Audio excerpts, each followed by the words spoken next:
Hi, my name is Sylvia Panchow, and I'm here today to read from the book Meet Your Straw Man. Where I left off the last time I posted, it was just before dealing with debt. So today we will deal with debt. And because of the very high percentage of the money earned being taken away from the average person, it's not unusual for people to end up with what looks like debt. Most people spend their time worrying over the statement of what they have been told that they owe, and do endless calculations to see if they agree with the numbers which have been sent. Again, this is sort of misdirection which magicians use to fool audiences, distracting their attention away from where the action really is taking place.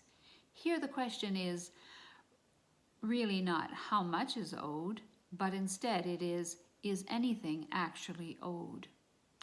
You need to remember that any financial institution is a legal fiction and does not actually exist. As a result of this, it can only deal with other legal fictions, essentially other pieces of paper. It is also important to understand what passes for money nowadays. Let's say that our trusty friend James Martin goes looking for a loan and he fills out an application form at a bank for £10,000. Instantly, the form which he is asked to sign says that he actually has already received the $10,000, although the loan has not yet been approved. Next day, the loan is approved and James is handed a check which he is asked to sign and log into his account with the bank. We will follow up on that very interesting procedure at another time, but please remember that he has now provided 2 signatures for $10,000 in the straw man's name, and all he has received is a 1 and 4 zeros in the account at the bank that he is applying. All goes well for several months until James loses his job and does not manage to get another one. This is financial trouble which he does not know how to deal with. Time goes by and James has not had sufficient money to make payments against his loan from this bank. He started getting letters from the bank saying that he must pay the arrears immediately and keep up with his payments in the future. There is not the slightest chance of that happening, as James does not have the money and he does not know what to do. Fortunately, Peter, the next door neighbor of James, happens to be an independent financial advisor with years of experience, and James has the brainwave of asking him for help. Peter is willing to help, and so he sits down and goes through all of the paperwork. Then he tells James, "You must not ignore this situation. Write back immediately and say that you agree to pay any financial obligation which you might lawfully owe, on conditions that they, 1. Provide validation of the debt, that is, the actual accounting. 2. Verification of their claim against you, that is, a signed invoice.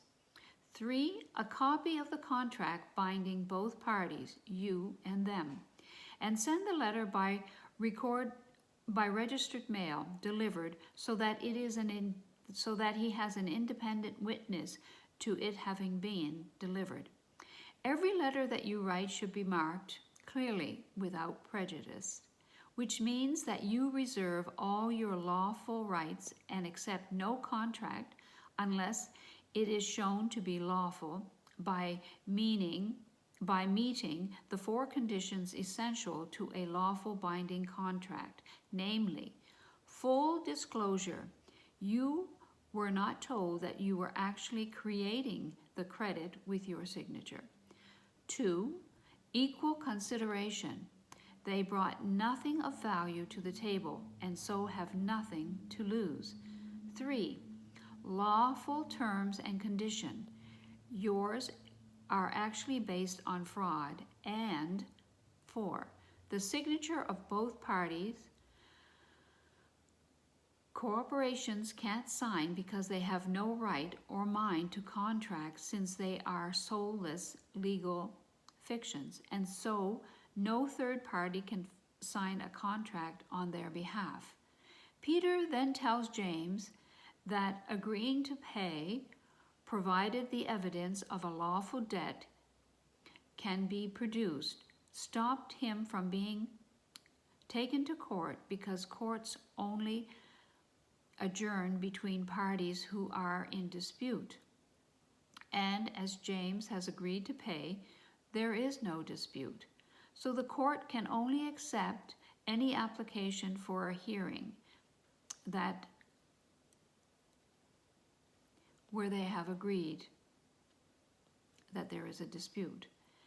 If the bank was foolish enough to try, James has only to send the court a copy of his letter agreeing to pay, and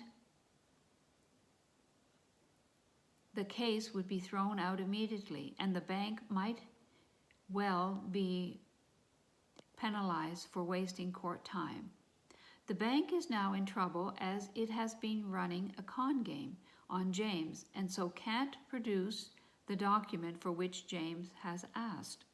The request by James was reasonable in every respect. However, a loan agreement is a contract, and so there has to be full disclosure of all the details, which there weren't. Both sides had to put up something of equal worth, which didn't happen, and the contract had to be signed by both parties, which the bank can't do. So the bank has a real problem. The bank will probably send a statement of what it wants James to believe is the outstanding amount. James should return this with a polite note saying that a statement is not an invoice. So would they please provide a signed invoice as requested? They will also probably send a photocopy of his loan application form, at which point James should write back and point out politely that it does not constitute a contract, as it is only signed by one of the parties, himself, and he has asked for a copy of the contract signed by both parties. The bank is likely to go silent at this point and stop corresponding with James. James should then write again, requesting that the necessary documents be sent to him within the next 14 days, or perhaps 28 days, and if that does not happen, then he will consider the debt to be fully discharged. The bank will either remain silent or write back to say that the debt is fully discharged. If the bank tries phoning, then just tell them politely that you only wish to deal with this matter in writing, and hang up. If the bank remains silent for the stated period, then James should write back stating that due to the bank's failure to provide the necessary evidence of a lawful debt within the reasonable time provided, that James now considers that the debt is fully discharged, and asks the bank to confirm it in writing. The bank will normally write back confirming that the debt is fully discharged and that there is nothing owing, and that it does not, and if it does not do that, then it will just stop asking for further payments. The reason for how and why this takes place takes a good deal of explaining, and many people find it difficult to understand. So, it is covered in detail here. Many people think that this procedure sounds like you're ripping off the bank, but this is definitely not the case. Thank you for listening. We'll pick up from where we left off this week, and I hope you have a very interesting read if you have purchased the book, Meet Your Straw Man. I will continue. Have a good night.